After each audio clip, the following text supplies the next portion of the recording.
the Syrian regime has collapsed. I don't know if you guys have been living under a rock. After 12 years of civil war and years where the Russians have pumped so much resources, so much manpower, so much air power, along with the Iranians redeploying proxies like Hezbollah to go siege Palestinian refugee camps and Dara and other communities. After what looked like the stabilization of the regime and what many people thought would be here until Assad's death, as the man is 69 and he is going up there in age. Slava Ukraine. Keep on keeping on. Thank you for your continued nude support to Ukraine and excellent coverage that keeps me sane. Love you. Stay safe. Man, if my coverage is keeping you sane, I don't know how that's possible, because I feel like my coverage is driving me crazy. But maybe this is like a life transfer, like a life force transfer, where I'm giving you my life force, and I'm losing it, but you're gaining it, and you're getting in better condition. Because sometimes, man, this show drives me wild. But I appreciate the tenor. Back to this though. The Russians are running out of Syria after the collapse of the Assad regime, and they're running out of there quickly. Long convoys, vehicle after vehicle after vehicle, are scattering out of the country at a record pace. You could say maybe they're going to be race car drivers when this is all said and done. But it's, tanks, transport vehicles, armored vehicles, and all the soldiers that are left in the country that were not either killed in the offensive or otherwise are skedaddling out of the country while they still can. And the truth is that the situation in Syria is still pretty unstable. While the country right now is facing a lack of repression in relative to what it was before. I'm not saying there's no repression, but compared to the Assad regime's regime of repression, of the torture facilities in Sadaya, the horror factory, where we're going to continue to learn more and more and more about the atrocities that happen there, about the death pits, about the hundreds of thousands of people, of Syrians that Assad killed, of his own people. With Assad gone, there's been a respite. Not completely. The Syrian National Army is still fighting the SDF up in the country's northeast, even though the United States has recently negotiated a ceasefire with American troops entering Kobane. There have still been violations of the ceasefire along certain strategic bridges and dams, and it still has me very concerned, and I'm hoping that a long-term arrangement can be reached, since the SDF has started to fly the flag of the Syrian Revolution, indicating that they very well do want to join a future Syrian state, but with a strong amount of autonomy. Hopefully that will get settled, but right now, even though we don't know what this future government's going to look like, I know Jolani, leader of HTS, former Al-Qaeda guy, now woke reformer apparently, we'll see how that goes. He's talking about a transitionary government that's going to even include elections, and we're waiting to see what that's going to look like. But in the meantime, Syrians have gotten a general respite from Assad's repression and a general respite from the violence. Let me show you guys just like a footage of this, just to show you Syria without bombing, which is all Syria's been known for since 2011, since when Assad started repressing and mowing down protesters. Here is a mall in Idlib. This is where HTS had their base in Syria. This is where they attacked out of towards Aleppo, down south towards Hama, then Homs, then Damascus. No Assad regime shelling, no Russian airstrikes, no bombing, no offensives, just people going about their day. And you can see in this, there's women with the hijab, and there's also women without the hijab in these videos. You can see a woman right over there on the right that is not wearing a hijab. And she's walking around. And I'm hoping that stays. And so far, we haven't seen a big crackdown on women for not wearing the hijab. I think I saw one video where Jelani told a woman to put on a hijab if she wanted to take a picture with him. But I mean, he's former Al-Qaeda. I don't know what to expect from that guy. But I'm hoping that that's going to continue. Either way, though, this level of peace Syrians have not seen since 2011. And even before then, it was still within Assad's regime of oppression. So what is peace without justice? What is peace if they can snatch you off the street and throw you into the horror factory that was Sadaya prison? What is peace in that environment? That's something to be considered. Now, this, without the shelling, without the bombing, this is what Syrians have been fighting for. And this is a beautiful thing, and I just wanted to make sure that we had a moment to show this. But we don't know how long this could last. As much as I want to be hopeful about the future of the country, there could be infighting between the different factions, between the Southern Revolutionaries and Hayatir al-Sham, or Hayatir al-Sham and the rest of the FSA, and continued fighting with the SDF in northeastern Syria over places like Raqqa. Because I've heard, even though they've gotten Manbij, and now they've taken Deir Zor, they want to move on to Raqqa, which, because it's majority Arab and not majority Kurdish, and so they want to push the Kurds out of all of the majority Kurdish communities. But the Kurds, on the other hand, they fought for it. They were the one. It was the SDF and Kurdish and Arab militias aligned with the SDF that destroyed ISIS in their capital of Raqqa. That's what they did. So they see it as their leverage to use in negotiations, and we'll see how that goes. And we don't know how the future is going to go. But for now, there's a period of peace that the Syrian people have more than earned by leading the revolution. And don't let anyone tell you it wasn't the Syrians. The Israelis are trying to claim it. Fuck them, okay?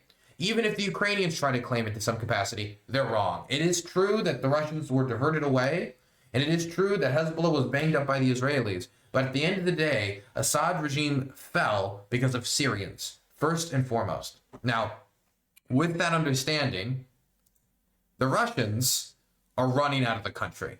And they're running out of the country quick because they don't know how long the situation is going to hold, or if the rebels are going to change their mind about how they want to treat the guests who just spent the last decade bombing hospitals. 4 hospitals in 12 hours. After they got data from the UN saying, here are the hospitals, they then went and bombed those hospitals. They used the UN data to go target hospitals. They might have actually broken their hospital bombing record recently during the recent wave of violence, as they were hitting a bunch of soft targets in civilian areas, along with the hard military targets as the rebels were advancing.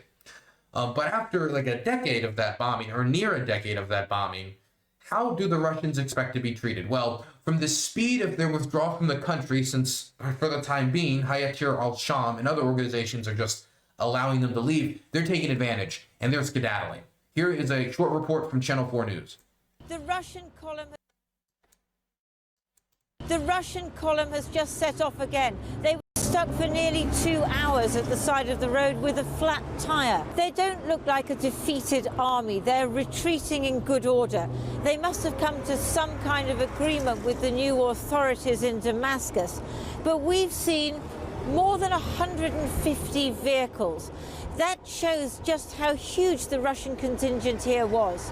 At the beginning, we saw the armor, then we've seen troop carriers, we've seen armored personnel carriers, we've seen medical vehicles. If it was the British Army, you'd say that this was brigade strength. But what we haven't seen is all the other armor that you would have found with the Russians here. We haven't seen any tanks on bedded trucks. We haven't seen, obviously, the Mi-8, the helicopters, and so on. I said there was tanks withdrawing. I must have been wrong about that. Well, I mean, she hasn't seen any tanks. It might also be, I just assumed that the tanks would be there. My fault, I guess. I did see some, some pretty modern Russian tanks getting blown up by rebel FPV drones. It could be that the tanks were largely serviced by, the local forces, which makes sense. I mean, if you're a Russian and you're in a tank, that would mean you're doing the direct fighting as an armored crew on the front line, which would probably be pretty dangerous in the era of drone warfare. Not to mention, the Russians kind of need all the tanks they can get for the war in Ukraine, so it wouldn't be too much of a stretch to say that the tanks that are in Syria right now were largely commanded by the Assad regime. I think what we have seen is a sense that this is an army that is no longer welcome, that has been forced to leave. Actually, there hasn't been much aggression towards them. There have been some people going past. We've seen a couple of soldiers. A few of them have given them the finger. But you get the sense here that everybody understands. It's time for the Russians to go. They've been told, let them go, let them leave. Syria is in a totally different phase now. It could be that I mean, when you think about this from the Syrian perspective, right? And I know that a lot of people see this, and especially like Ukrainians, they see this, or people who support Ukraine, and they get a little miffed to think like these guys bombed you for like nearly a decade, and now you're just gonna let them leave. You're not gonna take all their guns and equipment and say you can't leave with that. You're not gonna ambush them on their way out. I mean, there's so many different rebel groups. There's not one of them that's like, screw this, I'm not gonna deal with this. Some of the hardcore Islamists that, you know, people radicalized through the death of their family members from bombing, and no, they haven't been treated that way. But you got to think of it from this perspective. They've just fought a decade-long civil war that's killed vast numbers of the population, displaced millions, killed hundreds of thousands, injured much more.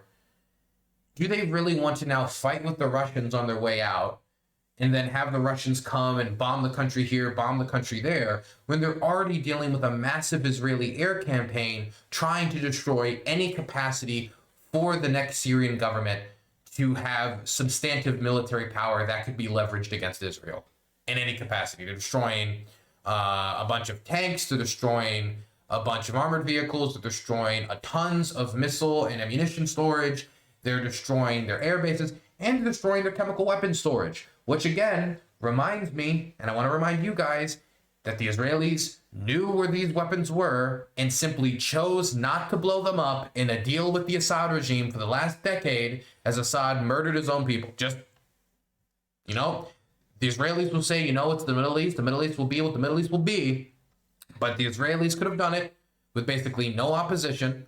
It would have probably led to a soured relationship with Assad, but obviously, if you had a soured relationship with Assad, I don't think it would have really hurt Israel long term, considering Assad's going out the door. They didn't know that. This collapse came out of kind of nowhere, but I do want to put that front and center. And so I think a lot of this is the Syrians just want the war to be over. And I'm sympathetic to that. The Syrians want the war to be over. They've been fighting for a decade, and they don't want to continue fighting. But on the other hand, that doesn't mean that, you know, that they love them or anything. They still don't like the Russians, of course. On the way out, like she said, many people were giving them the finger. Here's an example of a guy waving at them with his shoe, which I think, I don't need to communicate how that is an insult.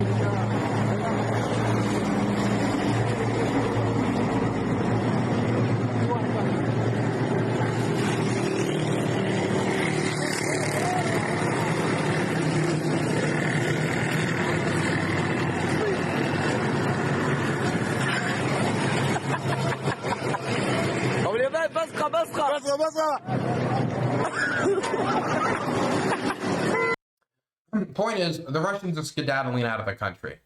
And I wanted to read a few quotes from some HTS guys and others about this withdrawal that I have thought were very, very, very interesting. Here is something from the rebels, HTS. Dozens of trucks carrying soldiers, fuel, and military policemen flied past the Islamists as they entered the Tartarus naval base in the south of the airfield. They will all leave, an HTS guard said at the gates. Planes are coming to take them, he added, as more Russian troops poured into the base and a cargo plane prepared to fly out. The guard asked the Times to stop filming the scene. We just had a call from inside. They're in a high state of alert, and they might shoot at you. Okay, let me just throw out there, look, the Russians have a terrible, terrible human rights record. Obviously, they don't care about like the lives of Syrian civilians basically at all.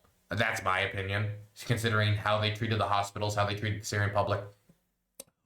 But I don't think the Russians should be playing games like, oh, I'm just going to snipe that guy out there, snipe this guy out there.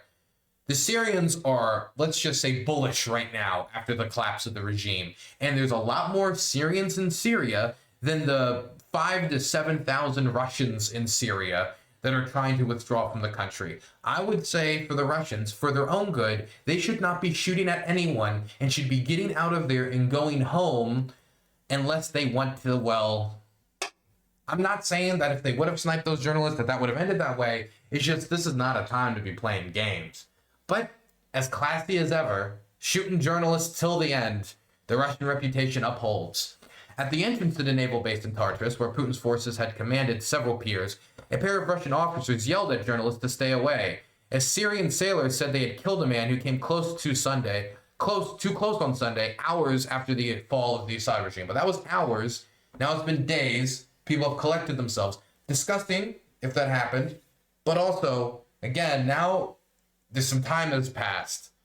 Syrian rage could easily be directed towards the port. They got to be careful.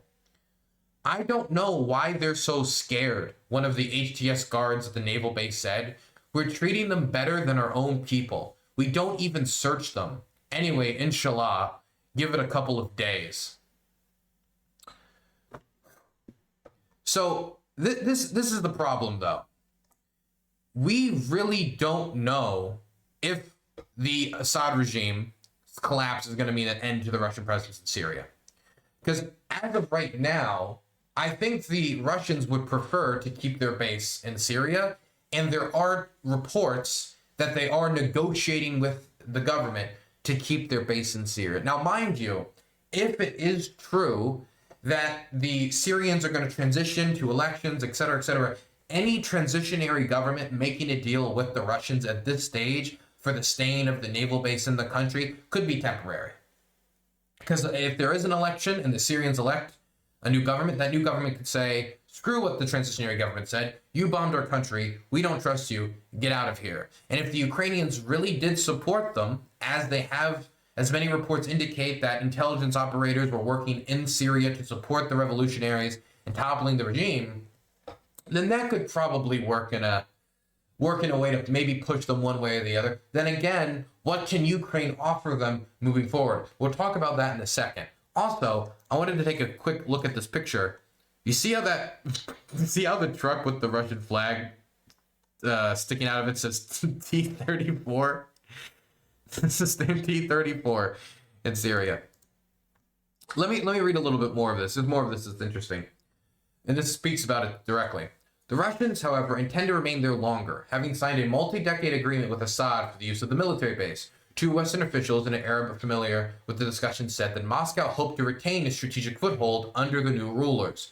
The officials said the Russians, who had positions across the country, were pulling out of non-essential personnel and concentrating forces into two coastal bases they hoped to retain. It would be an unpopular decision amongst the HTS rank and file. Russian airstrikes have killed thousands of jihadists and rebels over the past decades, as well as thousands of civilians. An HTS fighter said that the Russians were pigs. He added, they all have to leave. But the thing is, from the Russian, there's two things that I want to talk about in reference to this. The first thing is why the Russians want this naval base. The reason they want this naval base is it's a midway point between Russia and Africa. And the only other option would be to go directly from Russia straight to Khalifa Haftar's portion of Libya. And I say Khalifa Haftar's portion because Libya is still technically in a state of civil war, and the officially recognized government does not control all of the country. And Khalifa Haftar, a warlord that controls the country's east, he has a base that they can use while going into the rest of the country because the Russians are supporting Khalifa Haftar. And then they can use that air base to go from Libya to Mali into the Central African Republic and other African countries that they currently have military deployments with the Africa Corps, which is the rebranded Wagner group operating in Africa. Why they chose to go with the Africa Corps, considering the history of the name, I don't know. Go ask them, I guess. And if they lose the Syrian naval base, they have to go straight to Libya, which is going to put more strain on their planes, more strain on their logistics. And the thing that Russia needs less than anything else right now is more logistical strain. Syria was supposed to be the midway point to help support them get to the rest of their global, you can say empire, you could say military agreements, or whatever you want to call it. Their global empire. We'll just say that for simple sake. So if they were to lose that naval base, and if they were to lose that air base, that would heavily strain their logistics, as well as being a massive, massive failure for the Russians. Not only because they lost an ally in Syria, but now they've lost one of their most important their most important military foothold in the Middle East. On the other hand, even if they end up keeping the naval base, What's the message? What's the message we take from them keeping the naval base? Oh, they didn't have to support Assad. They really, I mean, if they could have had an ally in the region who props up his economy through an underground drug empire held up by his brother in horribly repressive campaigns. Not that the Russians care, because ideologically they give zero shits. Even if he's not supported by his own people. They lose the ally, but the main purpose that people talk about as for their support for the Assad regime was so they could keep the air base and the naval base. So if the Assad regime tumbles, and then they get to keep the air base and the naval base anyway, why did all those people die at the Battle of Qashm? Why did all those those Russians die in Syria? Why did they invest all this time bombing the country? Why did they invest all these resources? If they simply could have just sat back during the start of the revolution, let the revolution take place, the war could have been over in 2014, 2015, with Assad crumbling, and then they could have just made an agreement with the new administration and be like, look, we'll help you with Reconstruction if you allow us to keep this naval base. I mean, it calls into question the whole purpose of Russia supporting the Assad regime to begin with, which the Iranians convinced them to do. I mean, it calls into question the entirety of their military operation, and it could make it completely pointless. Now, I don't know how this negotiation is going to go. It could be that the Russians now offer to help with Reconstruction in order to keep the naval base, because there's no way that this new government's going to say, oh, you made this agreement with the Assad regime, well, we'll just let you keep it because we want to uphold the Assad. No, they're not going to do that. So the Russians would have to offer something. Are they going to offer to help rebuild Syria? Well, here's the problem with that. They probably don't even have enough resources to rebuild Ukraine. So any agreement they make to rebuild Syria, you're going to have to put a massive asterisk next to it, because they still need to rebuild Mariupol, and the buildings that they have rebuilt, they've done a really shit job at doing. You can go look at the reports yourself.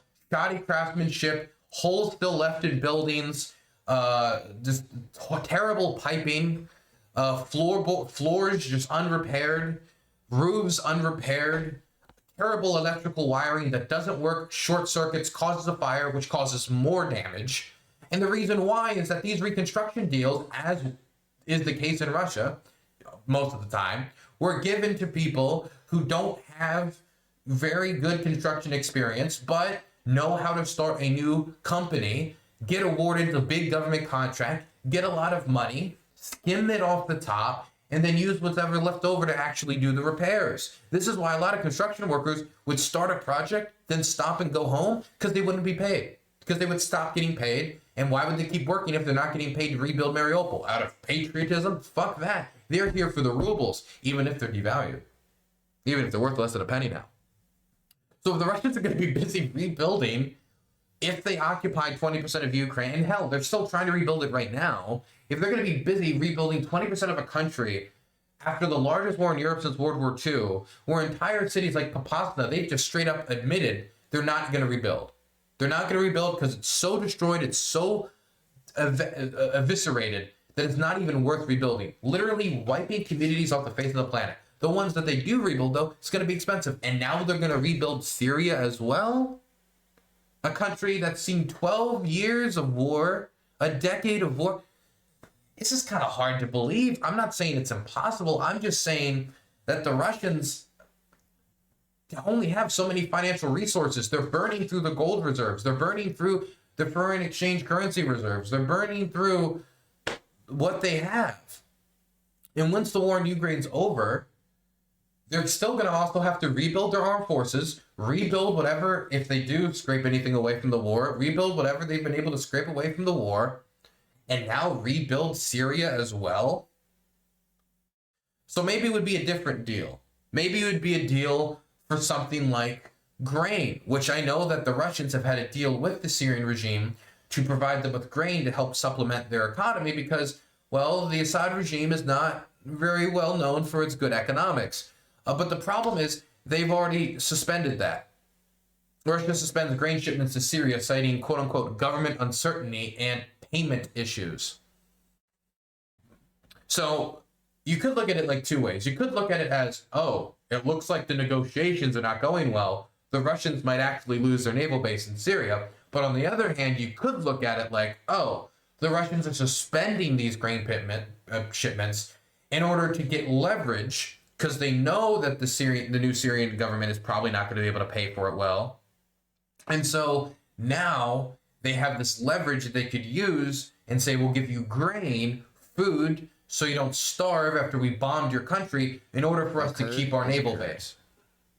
Hypothetical. Best case scenario. This Cast. new Syrian government agrees to help Ukraine. What can you guess would be an agreement both countries use each other? I mean, there's not like much military. I mean, there's like fighters that could be sent, but there's no way, I don't think, that the new government's going to agree to send fighters officially under the flag of the Syrian government. It could be that they just look the other way as a bunch of fighters, maybe some Chechens or otherwise, go over to Ukraine to fight. I have no clue, really. It could be, yeah, man, it's really hard to say. I mean, for the Ukrainians, I mean, the main benefit was strain the Russians elsewhere, and they won't have a good time in Ukraine. If you strain the Russians in Syria, strain the Russians in Mali from helping the Toyota rebels, strain the Russians there, then they have to reinvest resources, reinvest this, reinvest that could have instead been in Ukraine. Or continue to increase the price for invading Ukraine, but making it clear that they're going to continue to lose their footholds elsewhere because they can't deal with multiple crises at once, which is something I've been saying for years now. But the Syrian civil war's conclusion, hopeful conclusion, I think has demonstrated that more than any rant I could go on about. Thank you so much for the tenor. So the Russians have suspended grain shipments. So one of two ways to look at it. This first one, which is, well, negotiations aren't going well, and it seems like they're not going to be able to keep their naval base. Or the second one, we're suspending grain shipments so we can leverage this grain in order to get the naval base. Well, Ukraine has responded to this. Zelensky himself responded to this. Let me read this to you. Today, following reports from our government officials, we agreed on actions regarding Syria, primarily humanitarian and security efforts aimed at stabilization. For Ukraine, this is important. The calmer the situation in such regions, the more actively the world can help us achieve peace. It is precisely for this reason that Moscow tries so hard to ignite more conflicts and wars in various parts of the world, fueling instability and adding to global challenges. We are ready to assist Syria in preventing a food crisis, particularly through the humanitarian program Grain from Ukraine. I have instructed the government to establish food supply mechanisms in cooperation with international organizations and partners who can help. We call on everyone worldwide to join the stabilization effort to ensure the war ignited over a decade ago in Syria with the involvement of Iran and Russia can finally come to an end.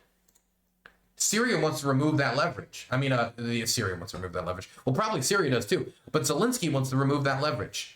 If the Russians are leveraging grain in order to undercut, and this is of course pure speculation and stuff that would be happening in private, but if it is the case that the Russians are trying to leverage grain shipments in order to get concessions out of the government, like continued use of the naval base, Zelensky is now interrupting that discussion and saying, not so fast. You're not the only grain producer in the world. Mind you, this would probably not be possible, at least at a price that would be affordable due to how inexpensive water-based transportation systems versus rail-based transportation systems are for products like grain, or really any product, period. If it wasn't for the Ukrainian Sea Baby program and their hammering of the Russian Black Sea fleet in the Black Sea, destroying and disabling 40 to 50% of the Black Sea fleet, including its flagship, the Moskva, they would not be able to transport this grain. I mean, it was their destruction of much of the Black Sea fleet that ended the Russian blockade after they did not want to renew the grain agreement that many African countries relied on in order to get grain supplies, as food prices were coming into question on whether it was going to be stable. And when those food prices get destabilized, once grain prices get destabilized and once grain sources go down, well, that hurts the poorest countries, the ones that need those stable grain prices for the people to eat. Those are the ones that get hurt. Thankfully, the blockade was broken and they were able to transport grain through the blockade along the Romanian coastline. And now, because that blockade was broken, they can now do this move. They can now try to use this leverage and try to undercut the Russians. I didn't expect this. And mind you, Zelensky, the Ukrainian government needs, one of the few ways they make money is through the export of grain. So making decisions like this does possibly affect some of their monetary cash inflows. But in this moment, to put a thumb in the eye of the Russians, this might do the trick. I don't know if it will, but this is another way that the Zelensky and the Ukrainian government, this is another way Zelensky and the Ukrainian government are trying to undercut Russian influence in the region, putting his thumb in their eye as they're trying to retreat out of the country. I think there's one more video I wanted to show about the Russian retreat from the region. I wonder if I can find it. Here it is. I needed to show this because this is a local going around. You speak English? Where are you going? Where are you going? Locals and reporters have been, of course, examining the Russians as they're going around and retreating out of the country. And I wanted to show you this video of them trying to talk to the Russians as they're leaving. The first guy seemed pretty happy. The rest of them not so happy at this retreat. You speak English? Where are you going? Where are you going? Home? Russia. You're going to Russia. You're going home. Okay, goodbye. Somebody wants to go home.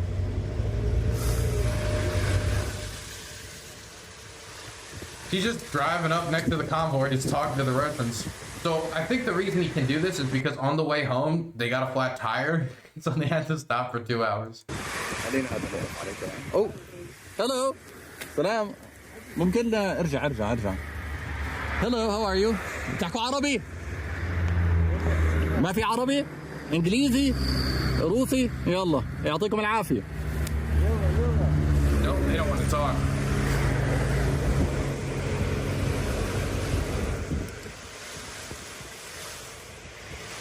They are not happy.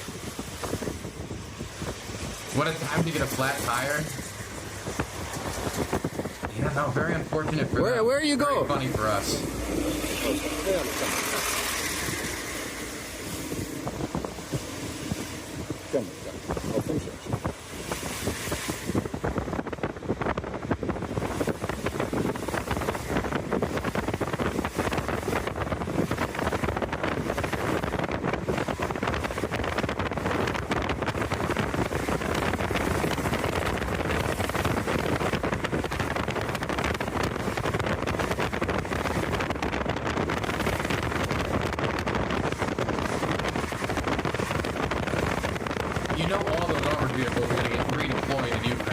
Every single one of those armored vehicles are going to get redeployed in Ukraine. Every single one, man.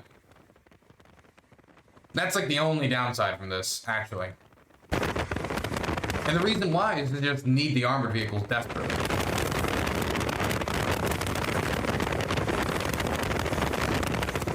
I mean, I don't know if you guys saw this, but recently there was a fucking T-54 recovered in the Donetsk region that was destroyed by the Ukrainians. A T-54. Some of you might not know why that is substantive, why a T-54 being recovered means something. But T-54s have been around since Stalin was alive. Stalin. Stalin was still alive when these were going into production. Joseph Stalin looked at these tanks. There's a few of these tanks probably from when Stalin was still kicking, being considered or already being sent to Ukraine to get blown up. If you're using T-54s from the Stalin era on the front, I don't even know what to compare this to. Well, what's the American equivalent to sending? I can't even. If you're sending these to the front with soldiers in them, you're in a desperate situation when it comes to your armor reserves. And the satellite photos prove it. So that's probably the big downside of all the stuff getting redeployed is we're probably soon going to see it in Ukraine. Because they need it. They need that infusion.